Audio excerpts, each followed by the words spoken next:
Eu sou o professor Niraldo e estou aqui para ajudá-lo na busca pela saúde plena. E dentro dessa busca pela saúde plena, nós temos que levar em consideração a necessidade de nutrição celular, nós temos que levar em consideração a funcionalidade das células e como efetivamente essas células irão responder aos estímulos aos quais ela está sendo submetida. Quando nós estabelecemos uma relação com o nosso meio ambiente, é importante nós salientarmos que as respostas celulares, a partir desses estímulos percebidos pelo nosso corpo, elas geram uma cadeia de respostas bioquímicas que acabam produzindo a modificação fisiológica naquele tecido ao qual precisa responder a esse estímulo. E quando nós fizemos então essa resposta celular, a principal das modificações que nós temos que ter no nosso organismo é a geração de energia. No nosso módulo de hoje, nós vamos tratar especificamente sobre interações fitoterápicas, interações entre fitoterápicos e nutrientes, interações entre fitoterápicos e medicamentos ou drogas convencionalmente usadas para o tratamento das doenças. Então, dentro do programa destinado a esse módulo, nós dividimos didaticamente em um primeiro módulo de conceituação geral, um segundo módulo em que a gente visualiza as possibilidades de interação entre os vários fatores que são administrados ao nosso paciente. Depois nós citamos alguns exemplos e discutimos clinicamente a interação e a importância dessas interações para a resposta biológica dentro do nosso organismo. Nesse padrão, então, como conceito geral, nós precisamos resgatar um pouquinho do conceito da fitoterapia. Fitoterapia, então, que consiste basicamente do uso de plantas medicinais para fins terapêuticos. Dentro desse conceito de fitoterápicos, nós precisamos definir e compreender que a planta medicinal é uma entidade química que apresenta diversos princípios ativos contidos na sua estrutura biológica. Ou seja, quando nós tratamos um paciente com uma planta medicinal, nós temos que levar em consideração o número de possibilidades químicas que nós estamos administrando a esse paciente. Então é um conjunto de princípios ativos. Em geral, esses princípios ativos atuam sinergisticamente, ou seja, eles facilitam a absorção, facilitam a distribuição ou a interação nos receptores, são favorecidas pela associação desses compostos presentes na estrutura vegetal. Essa consideração inicial nos leva então ao conhecimento de que a planta apresenta metabólitos primários e metabólitos secundários. Esses metabólitos primários e secundários, eles são absorvidos a partir da administração no local onde eles são administrados. Depois da administração das plantas, numa dose conhecida, nós vamos então encontrar concentrações plasmáticas desses princípios ativos. E é isso então que vai ser distribuído a todo o organismo para que tenhamos a ação farmacológica dessa planta no seu sítio de ação. Quando nós visualizamos também as plantas medicinais, a gente sabe que elas são capazes de absorver a partir da natureza os principais elementos químicos para que ela possa construir esses metabólitos. Então, as variações sazonais, as variações ambientais às quais a planta é submetida, relativamente definem a quantidade dos princípios ativos contidos nessa estrutura vegetal. Então, toda a planta para fins terapêuticos, ela deve ser padronizada em termos de suas concentrações dos princípios ativos. E essas concentrações derivam basicamente das condições às quais a planta é submetida. Isso então nos refere à fitoterapia clínica. Fitoterapia clínica como um princípio de tratamento de doenças ou de prevenção dessas doenças a partir do uso de plantas com validações botânicas, ou seja, a identificação correta da planta medicinal que está sendo empregada. Validações químicas, caracterização de todos os princípios ativos contidos na estrutura vegetal que está sendo administrada ao paciente, definindo a sua quantidade de princípios ativos e estabelecendo com isso a possibilidade de geração de uma dose para que contenha princípios ativos em concentrações conhecidas. Faz parte também do conceito da fitoterapia clínica a validação farmacológica, ou seja, a identificação dos principais mecanismos de ação relacionados à administração daquela planta, a absorção dos seus princípios ativos e a distribuição a todos os tecidos onde esses princípios ativos atuarão. Então, a identificação desses mecanismos nos ajuda a prever interações, a prever ações farmacológicas e atividades terapêuticas atribuídas a essa planta. Então, o conhecimento prévio de toda a caracterização química é indispensável para que a gente possa compreender quais interações podem estar acontecendo depois que o indivíduo faz uso da planta e faz uso concomitante de algum medicamento ou de algum alimento. Então, a necessidade dessa compreensão farmacológica da planta é fundamental para a compreensão dos tipos de interações medicamentosas que podem acontecer com o uso concomitante da planta como estratégia terapêutica, mais os medicamentos que serão usados. Então, dentro desse conceito ainda principal da fitoterapia, nós precisamos levar em consideração o fluxograma que gera os princípios para o tratamento fitoterápico na clínica. Vejam bem, nós estamos então falando de uma padronização da planta medicinal que envolve a área da botânica, a necessidade da identificação botânica correta. Nós falamos também da definição de uma parte específica da planta que contém o princípio ativo necessário para a geração do efeito farmacológico. Nós temos então que buscar a principal estrutura vegetal que contenha concentrações conhecidas desses princípios ativos. Temos também que definir a estabilização dessa parte específica do vegetal usado para fins terapêuticos, transformando então essa parte da planta em droga vegetal. A droga vegetal que deve então ser caracterizada quimicamente, para que a gente possa ter o efeito farmacológico definido e previsivelmente acontecendo no nosso organismo. Nós temos também que estabelecer uma metodologia extrativa que garanta que, ao empregar um método e definirmos um tipo de extrato, nós tenhamos nesse extrato aqueles princípios ativos que farão o efeito farmacológico no indivíduo, garantindo assim uma dose que possa ser estabelecida pelo prescritor. Então, planta, droga vegetal, método extrativo e definição do tipo de extrato, extrato aquoso, extrato oleoso, extrato etanólico, extrato hidroalcoólico, diferentes extratos com diferentes características químicas. Nós temos que definir também uma forma farmacêutica a qual esse extrato vai ser administrado ao paciente.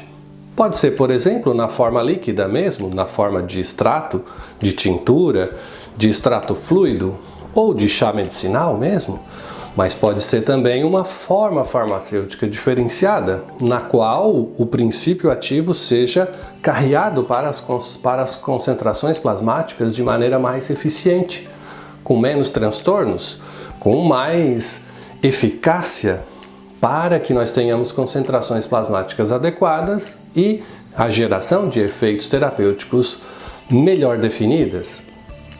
Então, a definição da forma farmacêutica caracteriza o princípio ativo contido dentro do extrato e garante uma dose naquela forma farmacêutica estabelecida pelo prescritor.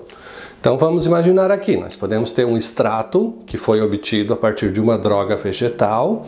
Nesse extrato nós podemos desidratá-lo, se for a água ou solvente. Nós podemos extrair o solvente, se for o extrato etanólico, ou qualquer outra forma de extração, e transformar esse extrato em extrato seco. Isso é possível então de ser incorporado dentro de uma cápsula. Então nós vamos estabelecer uma quantidade do extrato dentro de uma forma farmacêutica cápsula. Extrato seco dentro de uma cápsula que contenha, a partir dessa dose, dessa definição de quantidade, uma equivalência proporcional de princípios ativos. Então nós temos que, na padronização da fitoterapia clínica, estabelecer uma dose a partir de uma forma farmacêutica que contenha uma quantidade de extrato suficientemente grande para que nessa quantidade de extrato tenhamos a proporção de princípios ativos capazes de gerar o efeito farmacológico. É dentro desse conceito que nós estabelecemos então os mecanismos farmacológicos de ação na farmacologia clínica fitoterápica, bem como as proporcionalidades de vias de administração, dose e posologia, para garantir ao paciente que ele tenha um resultado esperado na terapêutica fitoterápica. Lembrando então, reforçando os conceitos, que planta medicinal contém um complexo de múltiplos princípios ativos. Esses princípios ativos, em geral, atuam sinergisticamente. E essa sinergia entre os princípios ativos podem levar as concentrações plasmáticas a interações no sítio de ação, com vários e múltiplos alvos farmacológicos. E por isso, o quarto princípio da fitoterapia clínica é que nós podemos usar uma mesma planta medicinal para múltiplas e diversificadas patologias. Então, dependendo do número de princípios ativos contidos na planta, dependendo das características terapêuticas às quais ela foi validada farmacologicamente, nós podemos empregá-la na mesma proporção com atividades farmacológicas específicas. Então, interações medicamentosas podem ser definidas como uma interferência recíproca entre dois ou mais princípios ativos aplicados ao mesmo indivíduo. Ou seja, se eu tenho uma droga sintética aplicada ao indivíduo e eu administro uma planta medicinal que contém princípios ativos conhecidos e há uma reciprocidade de interferência, de influência entre esses compostos, nós chamamos isso de interação medicamentosa. Nesse caso, nós podemos ter interações ou interferências na ação de um fármaco, na ação de uma planta medicinal, a partir de interações também com nutrientes, que são aplicados ao indivíduo e geram com isso modificações no local de absorção, por exemplo, podem gerar alterações no princípio de distribuição desses princípios ativos a partir da corrente sanguínea, podem gerar interferências no sítio de ação desses medicamentos lá no tecido-alvo. Então é importante que nós tenhamos sempre em mente, quando formos estabelecer uma dinâmica de tratamento fitoterápico, que nós consigamos identificar as possíveis interações entre esses medicamentos e fitoterápicos e nutrientes. Por isso esse módulo é extremamente importante, para que nós possamos, na nossa prescrição para o paciente, estabelecer e ver com antecedência as possibilidades de modificação no sistema fisiológico desse paciente. Para que a gente possa compreender melhor esse processo de interação, nós dividimos didaticamente essa possibilidade de interação em dois grandes grupos, que nós chamamos de interações físico-químicas, aquelas que acontecem em função das possibilidades de modificação nas características do próprio medicamento. Então, um medicamento, quando associado ao outro, pode reagir físico-quimicamente ou quimicamente e modificar a estrutura química desse composto antes mesmo de ele ser absorvido. E isso pode e acontece frequentemente, nós vamos ver nos nossos exemplos na sequência. Um segundo grupo são interações do tipo terapêuticas. As interações terapêuticas, elas referem-se basicamente a mecanismos de influência recíproca entre droga e princípios ativos contidos na planta ou no nutriente, que são modificações na característica farmacocinética. Farmacocinética em quaisquer das etapas de administração do medicamento, seja na administração, na via de administração, seja na absorção desses princípios ativos, seja na distribuição através da corrente sanguínea, seja nas vias de metabolização e excreção desses princípios ativos. Então, isso são chamados então de interações farmacocinéticas, terapêuticas farmacocinéticas. Nós podemos ter ainda interações terapêuticas farmacodinâmicas, quando o princípio ativo interfere diretamente na característica de resposta no tecido-alvo, seja modificando a característica de resposta do próprio tecido, seja alterando a interação da droga com o seu receptor, seja modificando a sinalização celular associada àquele receptor. Então, nós podemos ter interações medicamentosas, terapêuticas, farmacodinâmicas, com a dinâmica de ação do princípio ativo lá no tecido-alvo e na mudança de resposta fisiológica daquele tecido.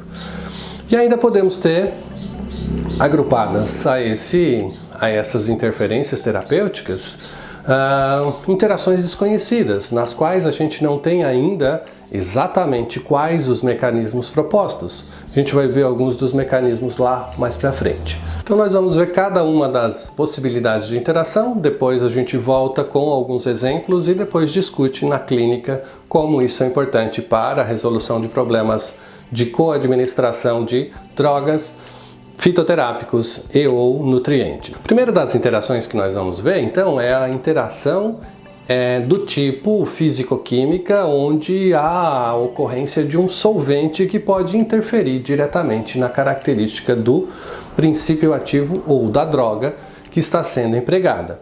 Então, por exemplo, quando nós tomamos um extrato etanólico, esse extrato etanólico tem como solvente o álcool. Algumas drogas são sensíveis, drogas sintéticas são sensíveis à modificação da característica química na presença de álcool. Então, a possibilidade de uso concomitante de extratos vegetais contendo um teor alcoólico com drogas que são potencialmente sensíveis à presença do etanol podem diretamente interferir na característica de absorção dos princípios ativos, podem interferir na característica química de como a droga se apresenta, podem interferir no grau de solubilidade dessa droga no ambiente, por exemplo, digestivo, onde, administrado pela via oral, ambos vão ser dissolvidos no mesmo ambiente gástrico.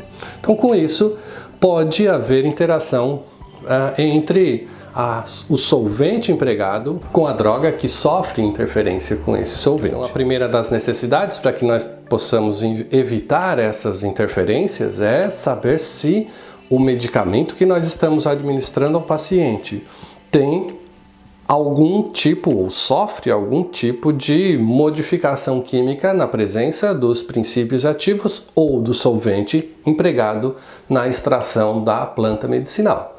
Então essa necessidade é bem importante porque o paciente vai fazer uso desses dois medicamentos na prescrição que eventualmente vocês farão ao paciente. Uma outra condição de interação medicamentosa bastante frequente é o uso concomitante de substâncias que alteram o pH gástrico, especialmente para via oral. Esse é um comprometimento que pode interferir drasticamente na absorção dos princípios ativos. Por exemplo, quando o paciente toma inibidores da bomba de próton, que são os derivados do omeprazol, lansoprazol, pantoprazol. Essas drogas alteram a característica do pH do estômago, aumentando o pH e fazendo com que nós tenhamos uma redução na secreção ácida. Ora, se nós levarmos em consideração os princípios ativos contidos nas plantas, e que muitos deles são ácidos, são derivados ácidos, ácido cafeico, ácido cinâmico, ácido ferúlico, ou princípios ativos que têm uma característica mais ácida, ou substâncias que precisam de um pH ácido para serem absorvidas, como é o caso desses princípios ativos citados, nós vamos interferir drasticamente na capacidade de absorção dessas drogas, em função da característica do pH do estômago e que em pHs mais alcalinos, a absorção de substâncias que tenham um pH ácido é reduzida. Quanto mais alcalino for, quanto menos ácido for o estômago, tanto menor será a absorção de princípios ativos com características ácidas. Isso faz com que nós tenhamos interferências bastante profundas, já que os inibidores da bomba de próton são protocolos terapêuticos de manutenção para muitos dos pacientes. Então o paciente vai lá, toma um antibiótico, toma um anti-inflamatório e junto na prescrição vem omeprazol, ou lansoprazol, ou pantoprazol. Muito bem, quando eles fazem essa coadministração, só aí a gente já começa a ter interferências nos princípios, na absorção dos medicamentos entre si.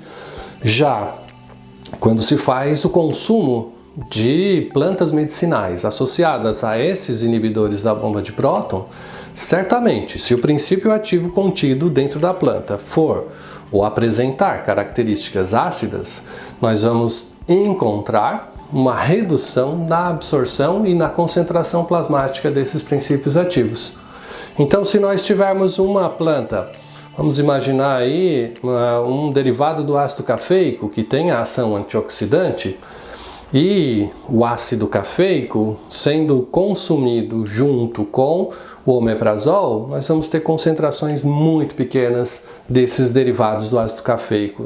Então temos sempre que levar em consideração o pH de onde nós estamos administrando a nossa droga vegetal ou os nossos fitomedicamentos. Uma outra classe de interações bastante frequente que muitas vezes é negligenciada pelos prescritores e também pelas pessoas, pelas empresas que produzem os medicamentos fitoterápicos é a fotooxidação.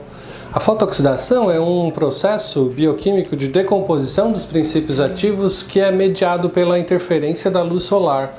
Exatamente quando essas substâncias são expostas à luz solar, alguns dos compostos presentes dentro da mistura extrativa acabam se oxidando em função da exposição a essa luz solar. Radiação ultravioleta incide sobre a molécula, gera uma quebra de radicais na estrutura química desses princípios ativos e acaba interferindo diretamente com a disponibilidade desses compostos para a gente poder absorvê-los a partir da via de administração selecionada pelo prescritor.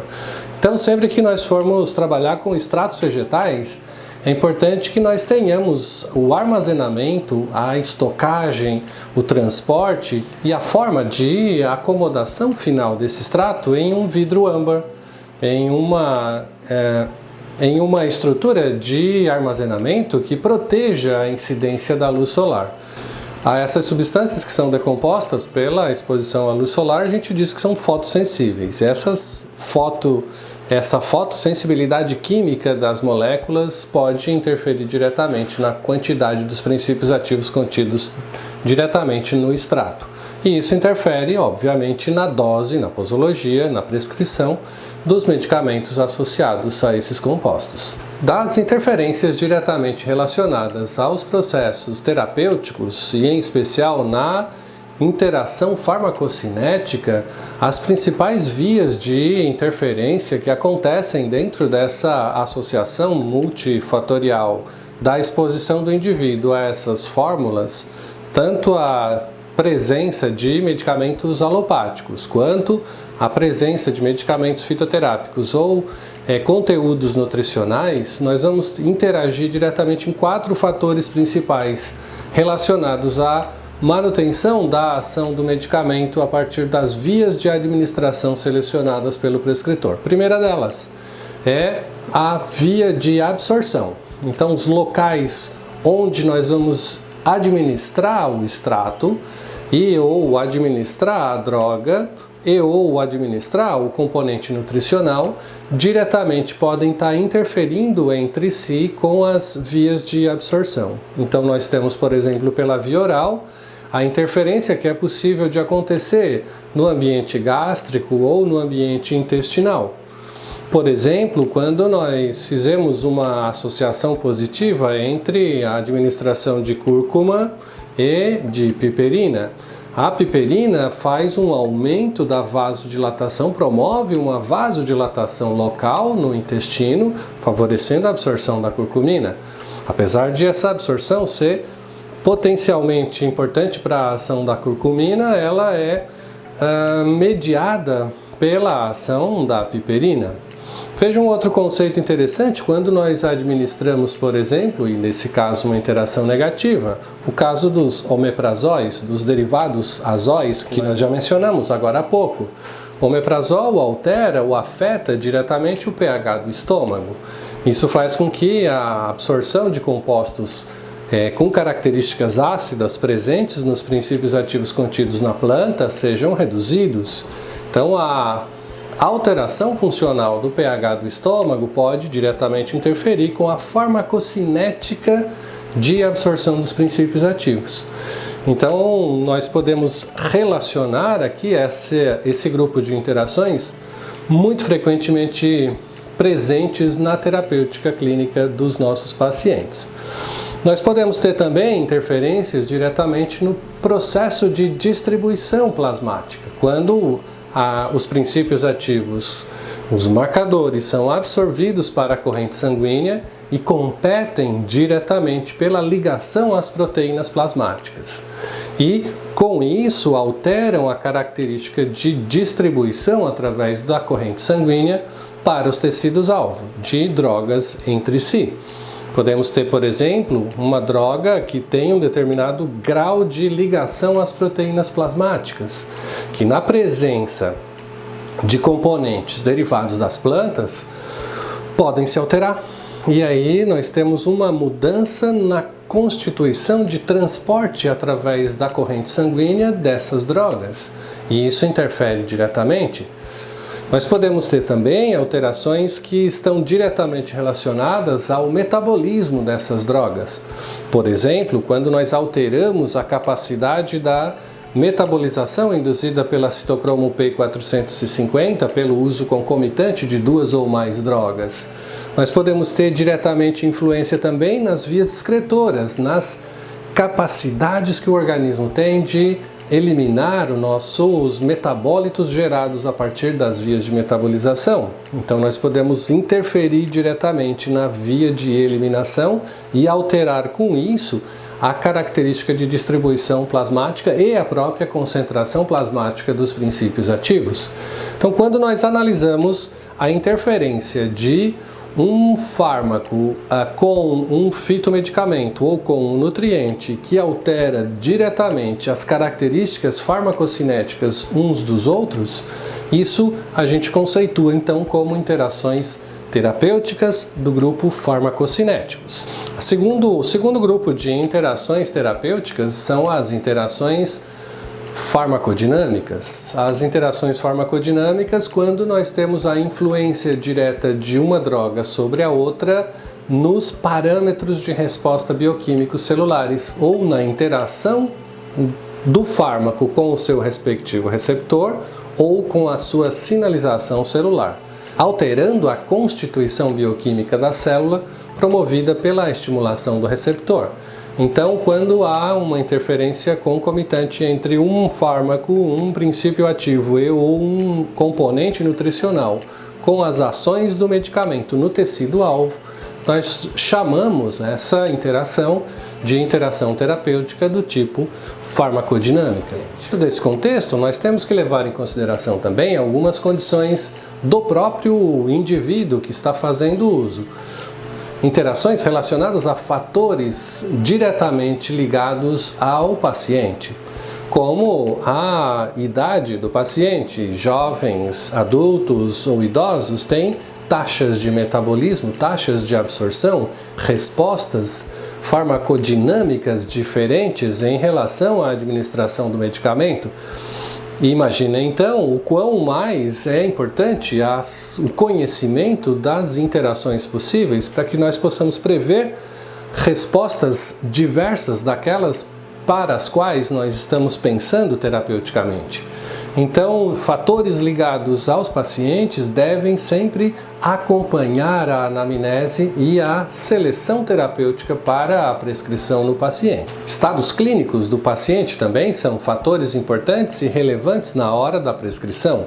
Se nós temos, por exemplo, um paciente que é portador de úlcera gástrica, se é um paciente com insuficiência hepática ou insuficiência renal, quadros de cirrose, quadros de alteração funcional do hepatócito, quadros de alterações na na velocidade de filtração glomerular, todos esses fatores interferem diretamente na concentração plasmática. E se nós levarmos em consideração que para um medicamento promover o seu efeito terapêutico, ele deve estar numa concentração plasmática mínima, e que essa concentração plasmática deve fornecer ao tecido-alvo uma concentração efetiva para a geração do efeito farmacológico, qualquer das alterações possíveis nas vias de absorção, distribuição, metabolismo, excreção ou resposta no tecido-alvo vão interferir diretamente na capacidade do organismo de responder às ações terapêuticas atribuídas pelo nosso prescritor. Então, em relação às interações relacionadas à própria característica do paciente, resumidamente, nós temos aí os fatores ligados ao estado patológico do indivíduo, à função renal, à função hepática, aos níveis de proteínas séricas presentes nesse paciente, a ingesta concomitante de alimentos no momento da prescrição e da tomada do medicamento, fatores ligados à idade, ao grupo, à faixa etária do paciente em relação à dose necessária para a obtenção do efeito terapêutico característico, pH urinário que pode interferir também diretamente na capacidade que o organismo tem de reabsorver os princípios ativos e manter concentrações efetivas no plasma desse indivíduo. E ainda características genéticas. Nós vamos perceber que alguns grupos genéticos, eles apresentam características de metabolização distintas entre si.